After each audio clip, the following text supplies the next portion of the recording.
Hello guys, तो आज हम बात करेंगे एनीमिया के बारे में कि एनीमिया क्या होता है, क्या डेफिनेशन होती है एनीमिया की, टाइप्स ऑफ एनीमिया, एनीमिया कितने प्रकार के होते हैं, third causes of anaemia, anaemia के क्या क्या कारण होते हैं, fourth sign and symptoms, anaemia के क्या क्या लक्षण होते हैं, पांचवा डायग्नोसिस, यदि पेशेंट को एनीमिया है तो हम कौन कौन से टेस्ट करके ये पता लगाएंगे कि पेशेंट को एनीमिया है, सिक्स्थ ट्रीटमेंट, यदि पेशेंट को एनीमिया है तो हम क्या ट्रीटमेंट देंगे। तो चलिए बिना देरी किए मैं आपको बताती हूँ एनीमिया के बारे में। सबसे पहले हम बात करेंगे कि एनीमिया क्या होता है। एनीमिया एक ऐसी कंडीशन होती है जब हमारे बॉडी में आरबीसी और हीमोग्लोबिन का लेवल नॉर्मल लेवल से कम हो जाता है, उस कंडीशन को हम एनीमिया कहते हैं, जिसके कारण प्रॉपर ऑक्सीजन सप्लाई नहीं हो पा रहा है टिश्यू के अंदर।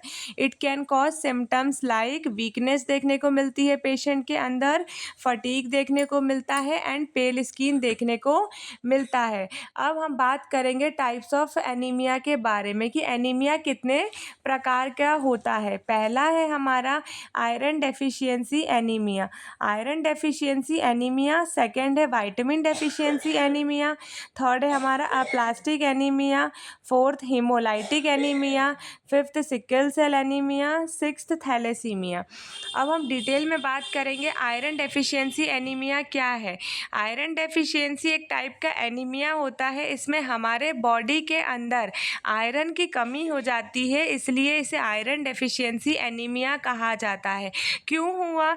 यदि हमने प्रॉपर आयरन रिच डाइट नहीं ली है, हमारे बॉडी से ब्लड लॉस हो रहा है, जिसके कारण हमारे बॉडी से आयरन भी लॉस हो रहा है, उसमें क्या हुआ कि हमारे बॉडी में आयरन का लेवल कम हो गया, तो उसमें हमें आयरन डेफिशिएंसी एनीमिया देखने को मिलता है।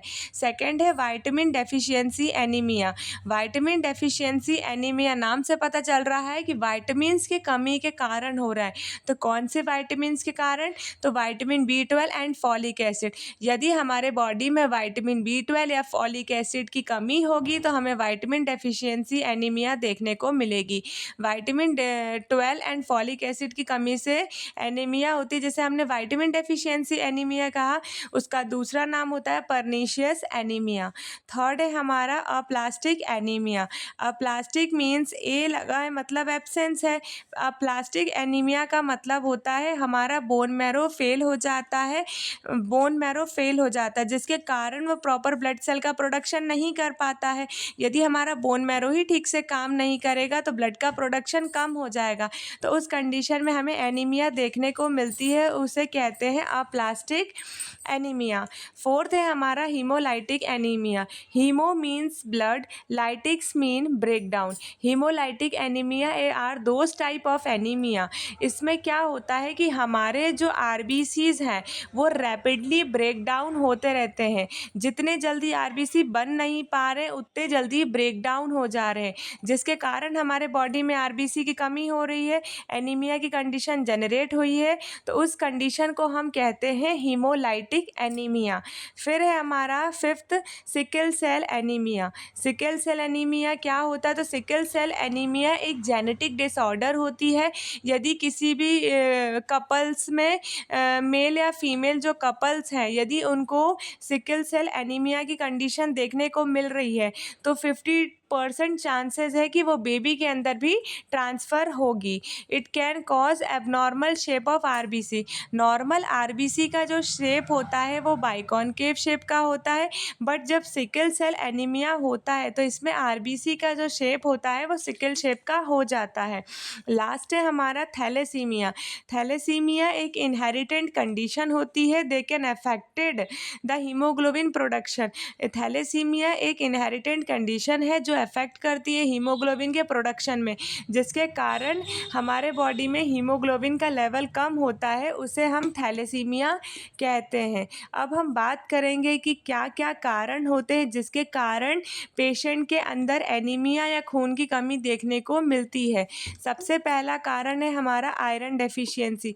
यदि इंडिविजुअल पर्सन के बॉडी के अंदर आयरन की कमी है, या वो आयरन रिच डाइट नहीं लेता है, या उसकी बॉडी से ब्लड लॉस हो रहा है, मेंस्ट्रुअल साइकिल के थ्रू हैवी ब्लीडिंग हो रही है, या उसे कोई पेप्टिक अल्सर है जिसके कारण एबनॉर्मल ब्लीडिंग देखने को मिल रही है, तब एनीमिया कॉज हो सकता है।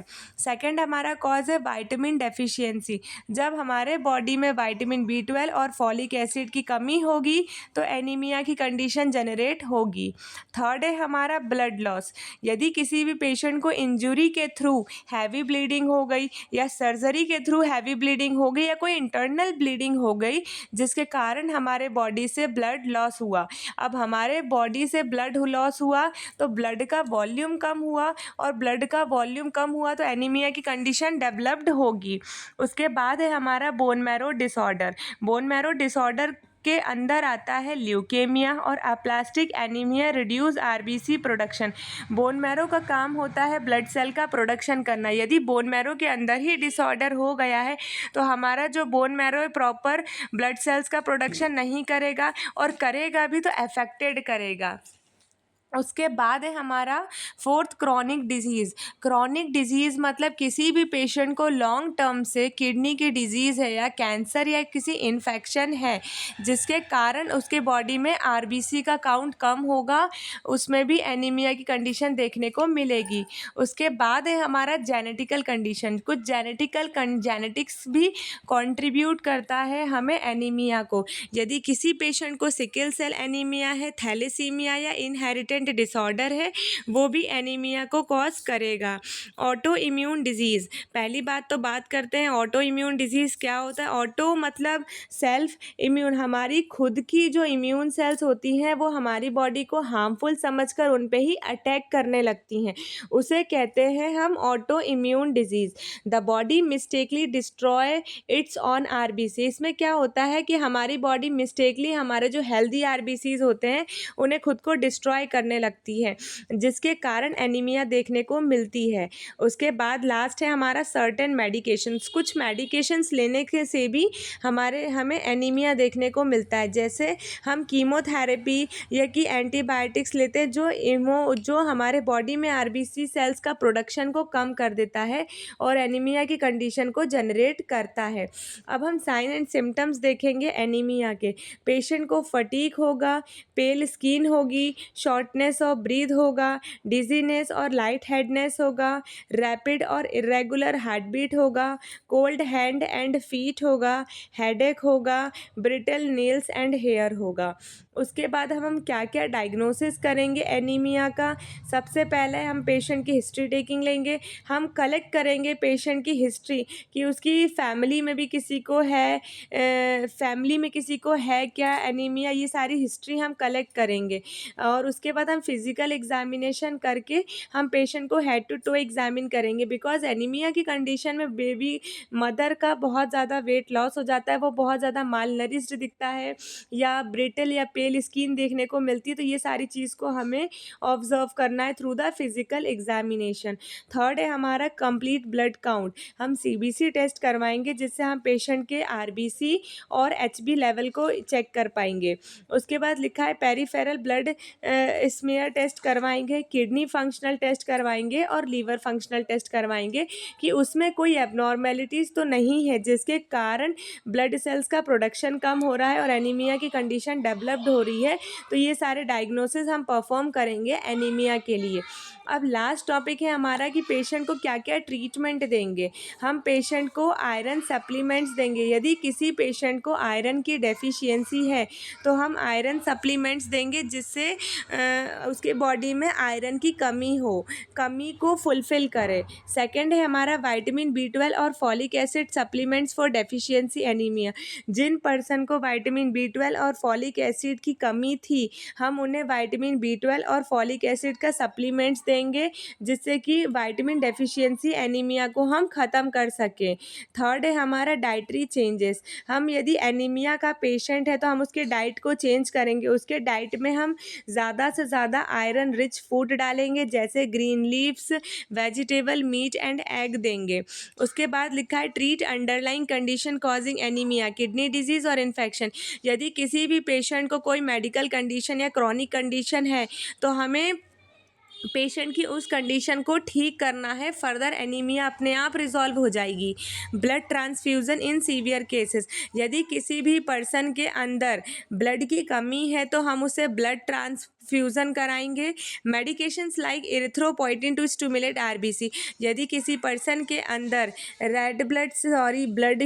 ब्लड की कमी है तो हम कुछ मेडिसिन देंगे जो इरिथ्रोपोइटिन नाम का जो हार्मोन है, जो रिस्पॉन्सिबल है ब्लड सेल के प्रोडक्शन के लिए, वो इसको स्टिमुलेट करेगा, जिससे वो ज़्यादा से ज़्यादा आरबीसीज का प्रोडक्शन कर पाएगा। बोन मैरो ट्रांसप्लांट करेंगे, यदि सीवियर किसी भी पेशेंट के बोन मैरो में कोई डिसऑर्डर है तो हम उसका बोन मैरो ट्रांसप्लांट करेंगे। Thank you so much. यदि आपको मेरी वीडियो अच्छी लगी हो तो लाइक करें, कमेंट करें और मेरे चैनल को सब्सक्राइब करें। Thank you so much to watch my video.